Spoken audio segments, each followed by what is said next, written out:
फरमाया के पैरों पे अपने खड़े हो के दिखलाओ, फिर ये जमाना तुम्हारा है। जमाने के सुरताल के साथ चलते चले जाओ। दर्शकगण नमस्ते। भोजपुरी कार्यक्रम में हमने आप लोग के स्वागत करत हैं जा, और हमने के बुजुर्ग कार्यक्रम में आज हमने आप लोग के ले चलब जा कौचे मिलते आ, और हुआ पर एगो ग्रुप बा, सेवा ग्रुप। तो मिली जाओ कर प्रधान से डॉक्टर प्रतिमा रिसोल जी से। नमस्ते प्रतिमा जी। नमस्ते। अच्छा, ये ग्रुप में हमने थोड़ा देरी में तो लोग के कमाल दिखब जा। पहले अपन बारे में कुछ बतावा। तो एगो फिल्म डायरेक्टर हवा, एगो प्रोड्यूसर हवा, भोजपुरी फिल्म के बहुत चीज़ करेला। हाँ, तो देखा एक ग्रुप 1980 से फॉर्म में होल बा, और पूरा मॉरिशस में मेंबर हवन सा 321 मेंबर बा। सगरो सगरो तो शाखा बा? नहीं, यहीं पर आवेलन सा कौच मिलते हैं। हमने यहाँ पर हमने गीत होवेला गायला सा, हमने सिखाएला से लिखे के पढ़े के बुजुर्गों लोग के, और ये बच्चों लोग भी आवेला। हमारे गीत गवाए के टीचर भी हों हमने के साथ में बाबी। जैसे कि पहले के जो हमने खेलत हली सा बचपन में, तो यहाँ पर अब हम लोग बताए राजा कैसे खेलत हली सा, और ये सब लोग रुचि रखेलन सा खेले के भी। और ये देखा भोजपुरी हमने के माँ हो, हमने बोली ला सा। अच्छा, भोजपुरी माँ के बारे में थोड़ा बताइबा हमने के। हाँ, देखा बनारस में 2017 में हमने भोजपुरी माँ के स्थापन कर ले हैं जा। ओकर मूर्ति बा वहाँ डॉक्टर अशोक सिंह जी के कॉलेज जीवनदीप में। तो सब लड़का जब जालन से पढ़ाई करे तो वहाँ पर गोर ला के वो लोग जालन से।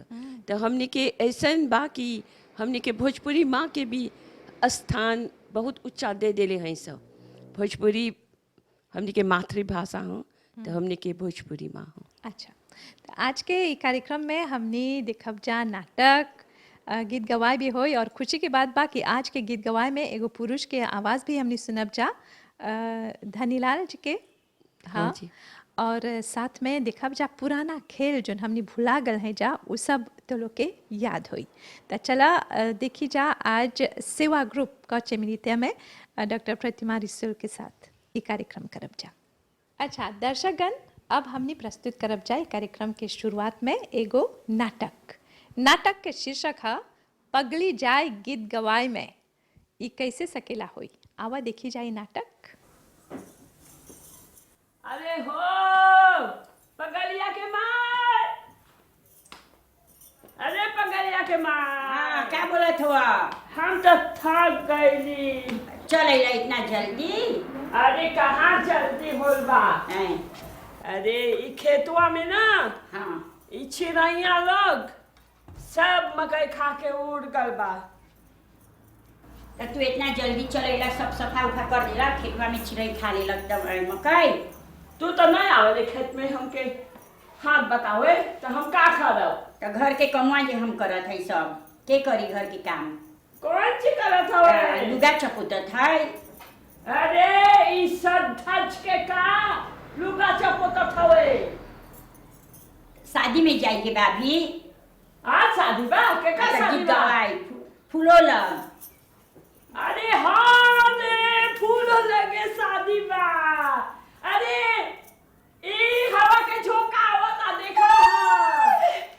बापू हमू जा बापू, तू गीत का? गवाए में हमू जा बापू। अरे के गीत गवाए में जात बा? हमू जा माई, हमू बोला जा। तो जाई गीत गवाई में जाई। अरे! एक देखियो, एक तनी सन तू देखियो एक। हाँ, ये ज्यादा बोलता गीत गवाई में जाई। पगड़ी के कहाँ हम लेके जाए? आज गीत गवाए। हाँ हाँ, तात सुख नहीं। हाँ अरे हाँ रे बाबा, आज गीत गवाई हो। ए सुन, हाँ बोला। हमार बहन के ननद या शादी बा, हैं? और गीत गवाई बा, तो हम न जा।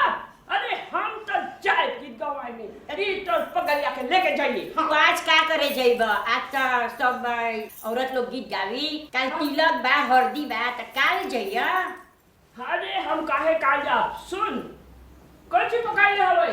देखा फराता पकैली, और ग्रुपवा के तकारी मसाला में सुसु डाल के लटपट कारो से जाके सब टूट के अन्नी ह और लटपट पकैले है तो हर खाए के तू खुशी रहेला खाई के। अरे तो भाजी तो लालो भी बाहर खेतवा में नहीं सकते तुर के बुन जाए।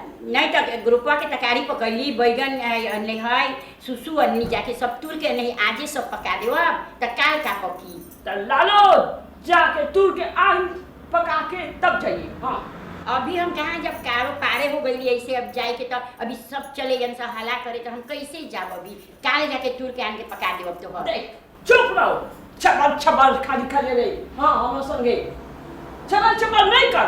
आयु तोहर संगे हम नहीं सकब तू बहुत आवे ला तो अरे हमार पगलिया के देखा से कितना सुंदर लगत बा। आओ हमार पगली। हम जब नाचे बापू हाँ। हम गाँव में नाचे जा बापू। अरे देख रे कितना सुंदर लगत बा। बस बस हमार पगलिया हमें सुन। हाँ बोलो। ऐसा लड़का के तू ले जाइबे ना ए शादी में गीत गवाई में या तो जहाँ एक्टिविटीज को वेला तो वहाँ ले जाइबे ना ऐसा लड़का अच्छा हो जाए सब। ये देखत हो ना का ऐसे हिंचता तो कैसे अकेले ले जा तो आदमी लोग के सामने हम पर सबके सामने सभा में ऐसे नोची हमरा। ऐसा लड़का जाए ना तो वो लोग डेवलप पे हो सब। और ई हमर पगलिया नाचेला ना तो तू नहीं बोल बे पगली। हाँ हाँ देखला हवा ये नचले बाता। हाँ ए हम तो आज नहीं ले जा एक अरे हमर पगली नाचे नाच के बताओ तो नाच के बताओ। हे देख कमरवा कैसे दिलाता। अरे इना हमर पगली इना हमर पगली देख ले देख कैसे नाचेला। हाँ अभी सुन हमर बहिन के लेके तू जाइए नहीं भूलिए हमर बहिन के। हमर बहिन के ननद के बेटी या शादी बा तो तू लेके ओकरा जाइए सुन ले। तोहर बहिन के लेके जा हम तोहर बहिन के लेके जा। का बोलत बा? तेरे मसाले अच्छा बा ना? अच्छा बा ना जोड़ी फूल अच्छा बा। हम जोड़ी बा हाँ का पकाई देगी आज? हम मच्छी के तरकारी पकैले हैं ऐसी बैगन डाल के और ऐसी अमरा डाल के। आयो हम तो कुछ नहीं पकाई हम बोलिए लोग के आज किन के खाए के कुछ नहीं पकाई क्यों का नहीं पकाई? पकैले हम बनान पकैनी मच्छी और सुनुक के तरकारी बैगन डाल के बैगन। क्यों मौसी? हाँ सूरन की तरकारी पकैले हैं और कोहरा तू तो विशाल नहीं खाला? नहीं खैला बिसाई ना। अरे अरे आओ सब हम चल के सर्दी यो। पारे होइला यो नहीं बेबे। अरे अभी वो लोग आए का हम जाते हैं। पारे होल। अरे आवाज सारे बहन देखा ना कितना सुंदर सुंदर पहले हमासा दीदी ऐका है जे है हाँ आओ। तू लोग भी जाता हमासा। है पगलिया के पड़ी ले जाए के दे दीदी पार होइला। अभी तो हम जात हैं अभी तो हम नहीं, नहाए देखो। धोआए सब फिर हम तैयार होके हम आए पबी तू लोग जा सब। हाँ जा सब हम पगलिया के लेके जो ए बिल्ली करनी हो जाए जा क्या सब। नहीं का करिए अरे चल चलो चल चल चल चल चल चल।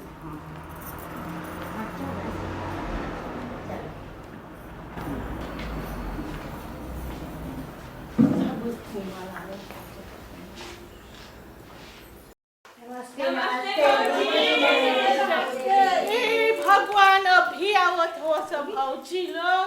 अरे हम का बोला देर हो गल। हाँ अब एगो अब तो सब हो गल। एगो गीत डाल दो। हम एगो गीत डाल दे। हाँ हम नाचब ऐसे देखा ना ऐसे हम कैसे नाचब। देखो कैसे करता है एगो गीत डाल दो जा। हाँ बैठ सब देखो ई त कहाँ बैसी नहीं बैठी डाल दो एगो गीत ई नाची तो ई नाचे आल बा डाल दो। देखो तो बना कैसे करता हमरा तो फजियत करके रख दे घरी जब तो। हाँ मेरा नोची बहुत है। देख ले ना तू कितना देर कर दे हाँ तो तादे हो गल ओकरे खातिर तादे हो गल ओकर बाप नहीं रहल घरे छोड़ के हम आईती ओ भैया तो हरदम ऐसने करेला क्या बोलो अब पढ़ो लेके आई थे ना हाँ। तो देखो तक डाल दो दीदी एगो गीत डाल दो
देख कैसे ना नहीं बैठी हाँ और एगो सुनत हवा एके गो है सुन ले एके गो मुन्ना चल हाँ एके गो अभी डालब सब हाँ एके गो बस एके गो आई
तो देखला जा अपन लड़का के कबो पगला या पगली नहीं समझिया जा ओ लोग में कला ओ लोग में गुण भरल बा कुट कुट के भरल बा कबो एगो लड़का के स्वेच्छी में नहीं करिया जा घर से निकलिया और ओ लोग के तनी सन सोसाइटी में सभा में ले जाइया तो हमनी मिलब जा अब तोहर नाम है इंद्रानी मांगू हाँ इंद्रानी जी कैसे लगे तोरा ई ड्रामा करके अच्छा पहला हला करला पहला हला हाँ नहीं तो ऐसे गीत गवाए में जाला नृत्य करेला हाँ और भारत भी गढ़ला हाँ कैसे रहा वहाँ पर बहुत अच्छा रहा और तोरा समय मिलेला गीत गवाए में जाए के हाँ ठीक अच्छा डॉक्टर प्रतिमा जी अभी हाल ही में तू भारत गेला अपन टोली के लेके कैसे रहल तोहर यात्रा यात्रा बहुत अच्छा रहल हम इस सब अपन प्रोग्राम कर ले रही सर तब दिल्ली में जब अली सर तब लॉकडाउन हो गल रहल तो बनारस में हमने के इंटरनेशनल गीत गवाए अवार्ड मिलल रहल 5 आर्टिस्ट लोग के गीत गवाए अवार्ड मिलल बा ये हाँ शीला दुकी ये इंद्रानी मागू हाँ और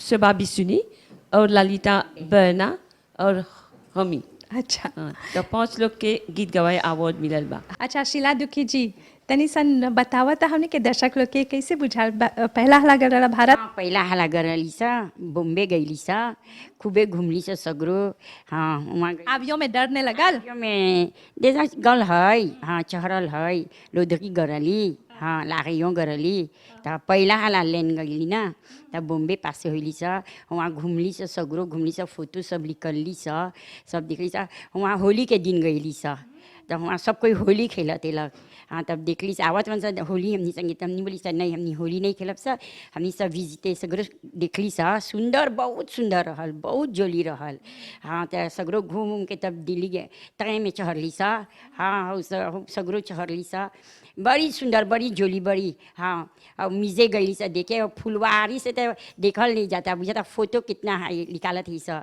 हाँ बड़ी सुंदर रहल खूब जोली रहल हाँ प्रतिमा जी बहुत बहुत बधाई तो लोग के ई अवार्ड मिलल तो लोग मॉरिशस के नाम रोशन कर ल जा और गीत गवाए में तो तू पहला ही हवा कई गो सीधे निकल ले अब तक हमारा भी 45 से डे निकल गल बा लेकिन भारत में ज़्यादा चलेला हमार सिटी और ये देखा हमने के जहाँ हमने के इंटरनेशनल गीत गवाए अवार्ड मिलल बा ओकर फिल्म प्रोड्यूसर हाँ डायरेक्टर भी हूँ सचिन कश्यप जी तो वो हमके बोल दिले बा कि हर साल वो एगो प्रोग्राम करी मॉरिशियन लोग के खातिर और वो अवार्ड दे तो ऐसा ना कि जो मॉरिशियन टोली बना के जाए तो वो लोग जा सके वहाँ पर और परफॉर्म कर सकी और अवार्ड लेके अयन सा मॉरिशस। चला अब हमने आप लोग के मिलाओ जा धनीलाल जी से। धनीलाल जी नमस्ते। नमस्ते। कौन में धनी हवा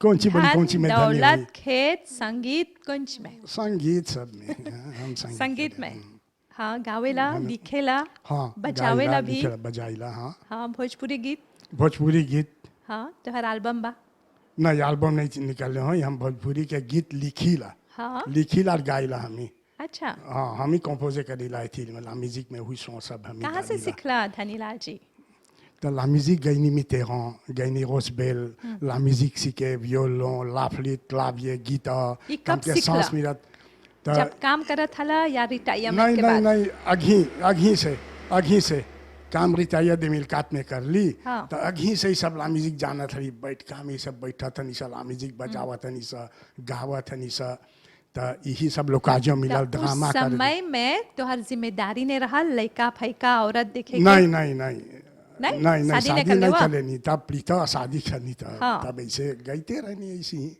तो म्यूजिक करते रहनी हाँ ढेर कोई बोलेला जब जिम्मेदारी लेके रहेला लड़का के परिवार के देखे के तो ये सब करे के समय नहीं मिलेला तो का करेलन जा जब 60 साल होला 60 तो ओकर बाद वो लोग में जो हॉबी बा तो उ उभरे लगेला आए लगेला तो तोहर ऐसे ने आपको ताकत चलत हला तो खूब बोल रहा जब 2004 में हम जब रहते हो नहीं सीनो सीधी ढुकनी तब हमके फिर से हम पासे करनी तो हम का करब बैठल नहीं न रहब अब जितना चीज़ जानी लाभियो लो गीता लाफली क्लाभिए आमो योम है साते क्रिया लोग ड्रामा सब ये सब हम शुरू कर ली तो ये सब शुरू करनी तो हम ही अब संगीत अपन जो लिखब भोजपुरी तो हम ही डालब ओकर सो का तो सब ओकर ले सब हम ही डालब जाना ऐसे तो वही हम करते रहनी अब ड्रामा सब करते रहनी लिखते रहनी ड्रामा बैठ का थी साथ में ड्रामा करत हनी कहाँ अगलिया दे डाले दे जाइला सगरो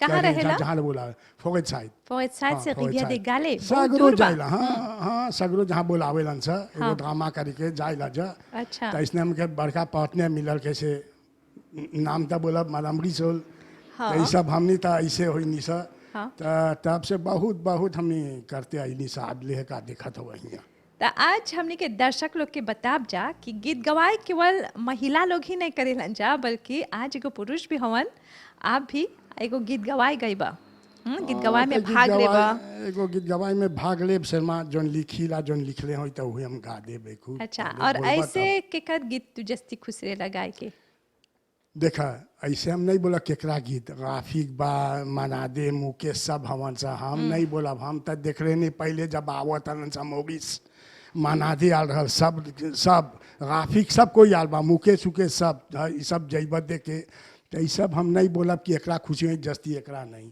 हम सबके एगो गीत सब गैबा के एगो पहले के। फिल्मी गीत गैबा आज हमनी के दर्शक लोग खातिर अच्छा एगो एगो किशो के एगो तनी तनी झूमे तनी खातिर। झूमे रहल ऐसे हाय हाय ये निगाहे कर दे शराबी जिससे चाहे मैं तो भूल गया राहे रात हंसी ये पवन रे नजारे अरे झूम के चले यहाँ कोई ना सहारे।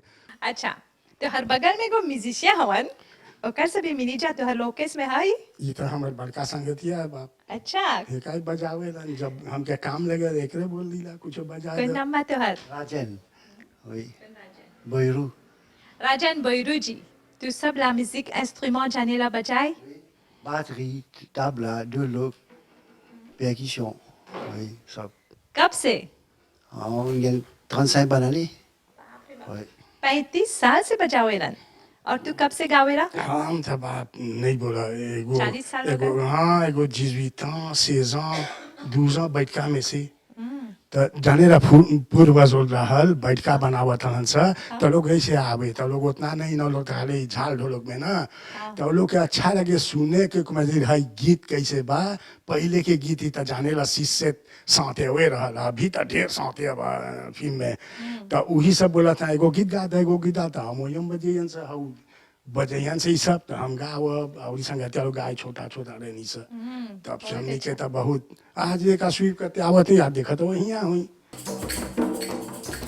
इतना तू करला कितना तू करबा जिंदगी में कितना करते रबा अरे इतना तू करला कितना तू करबा जिंदगी में कितना करते रबा अरे चलो आज सब कोई अरे मिलजुल के सब कोई नाचे गावे अरे दिलवा बहलावे दिलवा बहलावे दिलवा बहलावे दिलवा बहलाते चले आज के दिनवा अरे कुछ तू न सोच नाच गावा दिलवा बहलावा दिलवा बहलावा दिलवा बहलावा दिलवा बहलाते चल हिया तू अइला अरे सब कोई से भेंट होल कोई से होवत बाना लड़ाई झगड़ा हिया तू अइला सब कोई से भेंट होल कोई से होवत बाना लड़ाई झगड़ा कितना तू आगुआ अरे कितना तू लबुआ कितना उठैला हिया तू अइला आज के दिनवा अरे कुछ तू न सोच नाच गावा अरे दिलवा बहलावा दिलवा बहलावा दिलवा बहलावा दिलवा बहलाते चल दिलवा बहलावा दिलवा बहलावा दिलवा बहलाते चल। आप तो लोग के याद करब जा आप लोग के आगे के जमाना मिली जा एक दूगो खिलाड़ी लोग से नमस्ते मौसी नमस्ते का नाम है तोहर हमारा शांति अच्छा हमने के आगे के ज़माना में थोड़ा सा खेल बोलबा कौन चीज याद बा तोहरा हमने लास्टिक खेलत रहन स लामागेल खेलत रहन स लाकोट खेलत रहन कासियत खेलत रहन स सब और भाई जी तोहरा याद बा कोनो खेल याद बा कास्कोट कैसे बोला था लागू वैसे ला याद लेके 40 साल बुटीक जातनी सा कानेट खेलतनी सा समझ ना और लास्टिक की सब कैसे कुक कुक काशिए थी सब देमिस्ते कुक देमिस्ते बोला था सब कोई संगे एगो एगो खेल रहल पासबाग याद बा तो लोग के बालू भर के गोसाक में हाँ हाँ याद बा हाँ कुमारी चकुआ तब लासी खेलीला स लामागेल खेलत रहन स और पुपेट से खेलत रहन स पकावत रहन स पुपेट के खियावत रहन स पुपेट के शादी ने होत रहल हाँ पुपेट के शादी होत रहल हाँ दूगो पुपेट डालब स संगे शादी करब स बरियाती बरियाती में जात हला धनीलाल जी हाँ बरियात भरा नहीं चाहिए तब छोटा छोटा रहा 14 बरिस के 12 बरिस के हाँ शादी उदी सगरो माँ बाप संगे जाते नहीं जाते। मौसी तोहर को नाम है कृष्णावती। और तू कौन खेल याद करत हवा? हम खेल याद करब। हम देखत नहीं हमर दूगो भाई के वो लोग लेकोल से आए तो हम वैसे लमागल खेलीला, वैसे लस्सी खेलीला, कानेट खेलीला। हमर भाई लोग हमरा बतलावे से हम लेकोल नहीं गए रहनी और ई खेलवनी खेलत रहनी सा, माटी के भात पकावत रहनी सा। सच्चे? हाँ पुपेट बनाए सा लुगा के, पहले नहीं रहली सब पुपेट उपेट पुपेट के लुगा बना के खिलावब। छोकड़ा के छोकरी पुपेट? छोकड़ी छोकड़ा दोनों बनावत रहनी सा। हाँ। हाँ देखत रहनी सा, ये खेलत रहनी सा। हाँ पुपेट के शादी करत रहनी सा। हाँ, हाँ। ओके में बरियाती लोग आवे अरे खाई हाँ ढेर लड़का लोग रहल आवत हल के लिए नहीं लागे कुगालू पे कुका शेत कुकलामो खेलत हलन सा। हाँ ये सब करत की हलन। पासेला हाँ हाँ करत हलन सा। ये सब पासमुसवा। हाँ तो चला आज देखब जा एक दूगो खेल तो लोगो याद कर बजा। तो चली जा मैदान में। अरे दिलवा बहलावा दिलवा बहलावा दिलवा बहलाते चला आज के दिनवा अरे कुछ तू न सोच नाच गावा अरे दिलवा बहलावा दिलवा बहलावा दिलवा बहलावा दिलवा बहलाते चला इतना तू करला अरे कितना तू करबा जिंदगी में कितना करती रबा इतना तू करला अरे कितना तू करबा जिंदगी में कितना करते हैं रबा चलो आज सब कोई अरे मिलजुल के सब कोई नाचे गावे दिलवा बहलावे दिलवा बहलावे दिलवा बहलावे दिलवा बहलाते चले हिया तू अइला अरे सब कोई से भेंट होइल कितना तू लबुआ उठैला हिया तू अइला सब कोई से भेंट होइल कितना तू लबुआ उठैला तू भी न सोचला कितना तोर लाभ होइल हिया पर अइला त सब कोई से भेंट होइल जी के दिनवा अरे कुछ तो न सोचा नाच गावा दिलवा बहलावा दिलवा बहलावा दिलवा बहलावा दिलवा बहलाते चलो आज के दिनवा अरे कुछ तो न सोचा नाच गावा दिलवा बहलावा दिलवा बहलावा हाँ दिलवा बहलावा दिलवा बहलाते चलो अरे दिलवा बहलावा दिलवा बहलावा दिलवा बहलाते हमने के बुजुर्ग ये कार्यक्रम अब समाप्त हो जाता। हमने धन्यवाद देवत है जा कौच मिलिते के सेवा ग्रुप के सब सदस्य लोग के और खासकर डॉक्टर प्रतिमा रसोल के भी हमने खूब गईली सा नचली सा खेलली सा कहानी भी सुननी जा। बहुत बहुत धन्यवाद तो लोग के फिर मिलब जा। नमस्ते नमस्ते।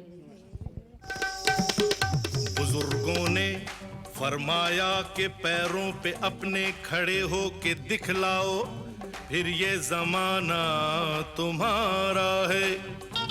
जमाने के सुरताल के साथ चलते चले जाओ फिर हर तराना तुम्हारा